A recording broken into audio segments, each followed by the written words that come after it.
Hey, what's going on, guys? I really wanted to make my YouTube channel like all fancy and everything. And I just running out of time in the day, but I really wanted to get like more things posted so I could share some information with everybody. So I spent, I don't know, about 30, 40 minutes putting some things together with no OBS to make something real quick for everybody because I think this information, oh, I know this information is like way too valuable to pass up, right? So when I started learning whatever I'm going to get into in a second or so, um, like it was so mind opening, right? Like there's so many beliefs that I had in my head that I didn't think that I would be able to accomplish the things that I was accomplishing. So with that being said, I got lots of information to share. I've got a website, and if you're looking to grow your business, I can help you out with that.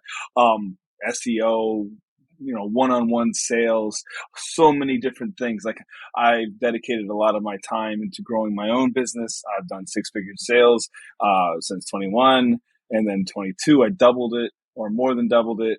I've surpassed 22 this year by like 30 grand, and I've already got 60, 70 grand for next year. So what the processes that I put in place are from all the work I did in 2020, and today I'd like to talk a little bit about sleight of mouth and how it can be used within your own limiting beliefs, and how you can actually use it within a sales call too. So let's go ahead and talk a little bit about what a belief is. So structure of a belief: cause, effect, meaning. If it rains, I'll get wet, which means I'll get a cold. So we can pick apart these different things depending on what aspect do you want to pick apart. So cause, effect: it rained, I got wet. Now, just because it rained doesn't mean you're going to get wet. What if you have an umbrella? And then you could start to pick apart right there. Just because it rains, I got wet. And then, sometimes it's just assuming, right? Oh, it rained, so that must have mean you got wet. When you start assuming things, like what if you're one of those people that are like, you know, super aware of your surroundings? And there's a lot of tactical people out there, right? That are like, oh, it rain ain't gonna get me type thing, right? And then you have the effect in the meaning, right? So because I got wet means I got a cold. So we all know that's not true, but yet I wouldn't consider this like an old wives' tale, right? So with that being said, when we start to get into sight of mouth, understand how a belief is formed. It's formed pretty much like this, and then think about all the limiting beliefs that you have that we could pick apart, from this model that you have in front of you, so that we can really start to like understand what's going on. So how would you use this in like my company? It's a DJ company where you could use this in any small business or large business. In fact, most sales are probably made just by picking apart people's beliefs to begin with. So let's go ahead and let's think about that for a second. Like if I had somebody in front of me and their belief could be anything. Their belief could be like, oh, why should I hire a DJ or give them any money?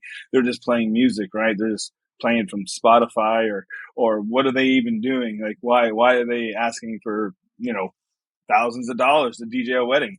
Like, why would they be worth that, right? These are all the different things that they have in their head. So you as a professional, you would tackle those things, right?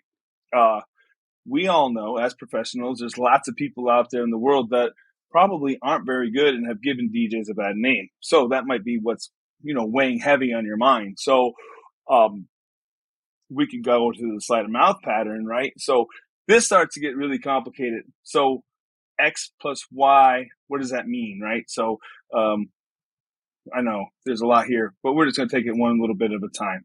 So why would I give a lot of money to a DJ, or what's even going on there, right? So the consequence could be, well, if you don't, hire a professional, what's the consequence of that on the biggest day of your life? They could not show up. They could play the wrong songs.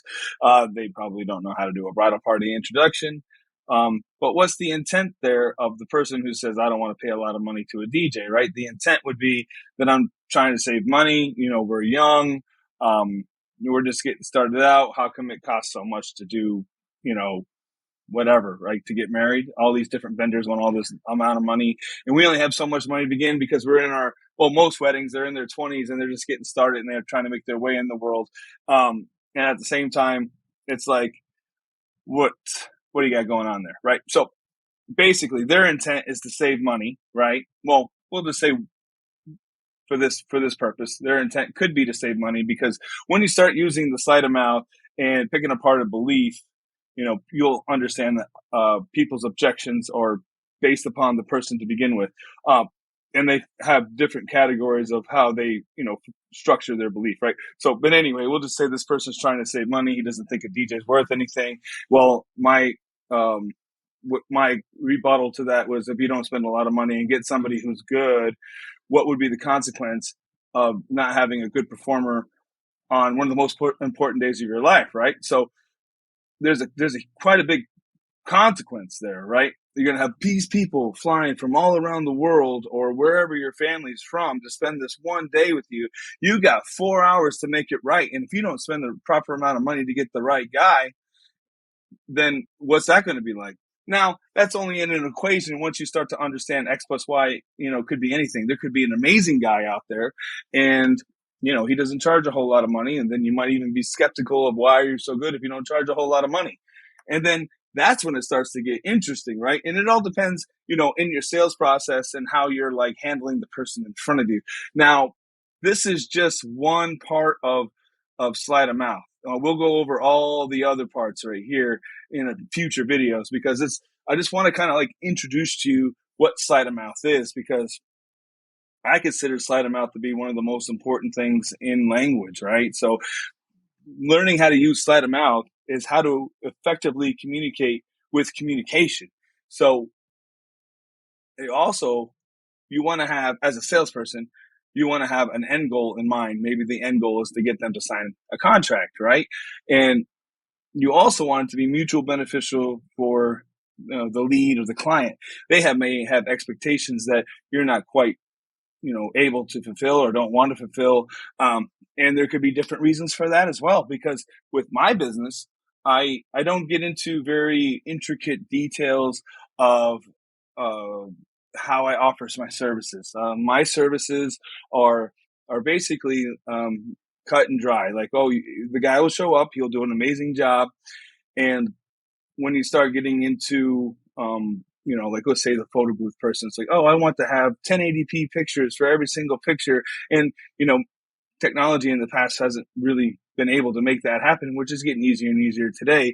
And yet I just have one photo booth, and I'm not going to go, call somebody to go do something that I don't have. I'll be like, well, this is the services that I have. If that works for you, then we'll move forward from there, something like that.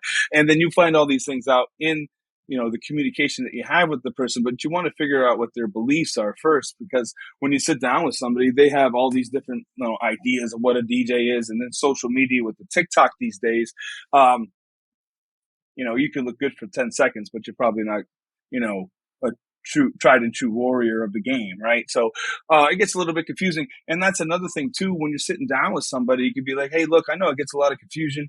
There's a lot of digital mess out there, Yet at the same time, if you give me some time to prove to you that my services are worth hiring or worth the money that I say they are, then you'll have an amazing time. See, that's another thing too with sleight of mouth. Cause and effects equals what? Equals an amazing time, as long as A, B, and C add up. All right, so that was a little bit of a ramble. Yet I want to get you guys warmed up for all the wonderful things sleight of mouth can do for you. And at the same time, sleight of mouth is so powerful that I actually had a coach out there that was looking for someone to help them, with their sales. And yet they found out that I knew what sleight of mouth was. They were so eager to like not hire me on, because they understand what the power of sleight of mouth can do. And I want that to be for you guys as well. So once again, sleight of mouth is the most powerful way to have a conversation with anybody on the planet about any topic. And then you'll find out more and more that you can pivot around whatever idea that you have and make it point to whatever direction that you want. And when you have that power, there's just no telling what life will get for you or bring for you, or you'll be able to achieve with that power. That's all I got for right now. If you want to learn more, if you want to join the Facebook group, I actually have a whole class on the different language patterns and what they all mean. But this is basically just an introduction to sleight of mouth. You guys are amazing. Thanks for following the channel. And it's all DJ oriented and small business oriented to help you guys grow. We have weekly chats inside the group as well. Peace.